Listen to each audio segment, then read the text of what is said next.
দেখুন এদিকে এক কাটা ঢোকার ভাতে নিয়ে বসেছি, ওইদিকে কালকে তো সারাদিন বাড়ি ছিলাম না, কিচ্ছু করতে পারিনি। এই হাত দুটো নিয়ে আর এই হাঁটু ফুলে বন্ধুরা বুঝতেও পারছি না, কাজও করতে পারছি না, যেটা এত পড়ে আছে বলুন। ধোপার ভাতিগুলো কেচে নিই, জামা কাপড় কত জমে গেছে, কালকে তো ছিলামই না বাড়ি।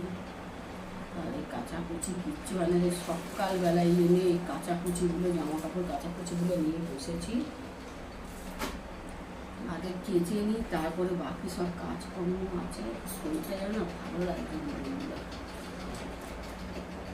আর কাল রাতেও আর খাইনি, এসে কিছু না, রান্না তো করিনি, কালকে দিদি রান্না বান্না করেছিল, দিদির দোকানে খেয়েছি,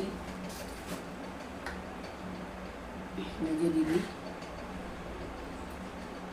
আর এই এসে রাতে আর খাইনি কিছু না, শুয়ে পড়েছিলাম, শরীরটা একদম ভালো লাগছিল না। এই সকালে উঠে বাসি কাপড়টা ছেড়ে একটু চা বানিয়ে খেয়েছি, খালি রান্নাঘরটাই যা পরিষ্কার হয়েছে, এখন আর কিচ্ছু হয়নি। আর এগুলো কেচে কুচে নিই, তারপরে দেখছি, ভালো লাগছে না শরীরটা। বাসন মেজে দিয়ে যাবে, আবার চলে এসেছে এই অসভ্য রাঁধুনিটা। কি রান্না করছেন? এই যে রাঁধুনি দাদা, কি রান্না করছেন? দাদা